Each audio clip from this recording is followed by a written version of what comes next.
Allah haqqı o qədər ağlamışam bunu yaza. Adamın yaşı keçir, bilmirəm nə desə mənim də taqətim yoxdur. Fəəqbələ əmirul müminin musri'an hətta dəxələ aleyha. Deyir, Əli qaça-qaça gəldi, qaça-qaça. Qaça-qaça gəldi, Fatimənin otağına daxil oldu. İmam Zaman ağa məni bağışlasın deyə gördü, elə qovrulur yerdə Fatimə.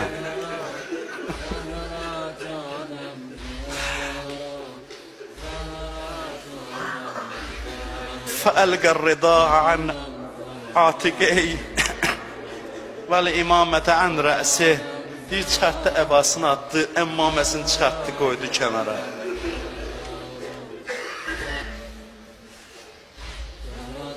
Diz üstə oturdu Əli.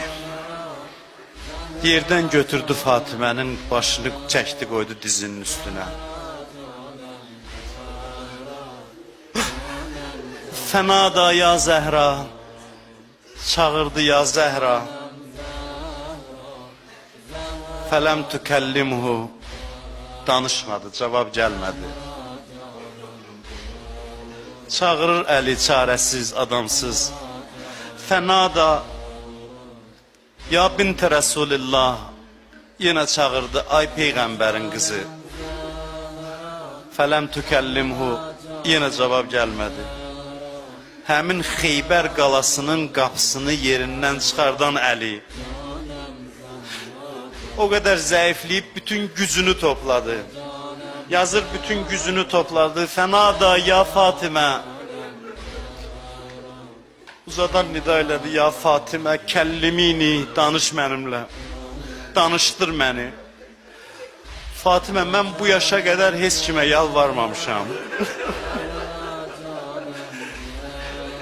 Ne olar, yalvarıram, danışdır məni. Danış mənimlə, ölməyim mən, ölməyim. Kəllimini danışdır.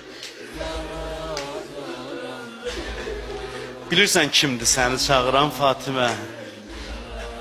Mənim ümidim sənsən. Cavab vermək istəmirsən mənə? Bilirsən kimdir səni çağıran? Fəənə ibn-i əmmikə Ali ibn Əbi Talib, sənin əmin oğlu Əlidir səni çağırır. Bunu deyir, eşidəndə Əlinin adın yazır və fəfətəhət əynəyha və nəzərət iləy. Bir gözlərini açdı, baxdı Əliyə. Bu söz adamın ürəyin parçalayır. Və bəkət və bəka, deyir, xanım da ağladı, ağa da ağladı. O buna baxır, ağlayır, bu ona baxır. İkisi de ağladı. Göz yaşı içində dedi, əlvida Əli, mən gedirəm. Və huvə yevmul firaq, Əli ayrılıq günü gəldi. Ayrılıq günü çatdı.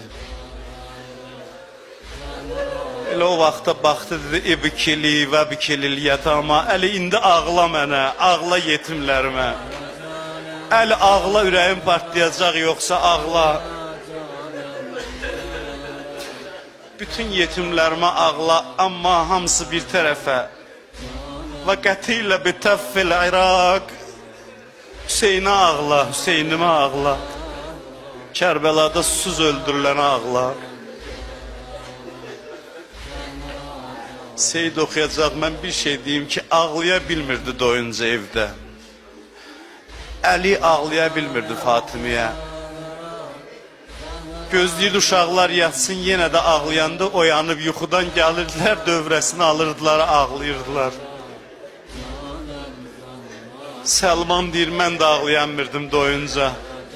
Dedim, gecə düşsün, çıxın bir şəhərdən, doyunca uzadan ağlayın Fatimiyə. Bir gecə düşdü, çıxdım şəhərdən, getdim Xurmalığa, Nəxlistana. Bir yer tapdım, oturam, ya Zəhra deyəm, ağlayam, gördüm kimsə məndən əvvəl gəlib. Gördüm bir qərib adamdır, bir məzlum adamdır, dizlərin qucaqlayıb yana-yana deyir, ya Zəhra. Boylananda gördüm o məzlum Əli idi, o adamsız Əli. Uşaqları yuxuya verəndən sonra çıxıb şəhərdən gəlib Fatiməsinə ağlıya, ələ lənətullah, əlləl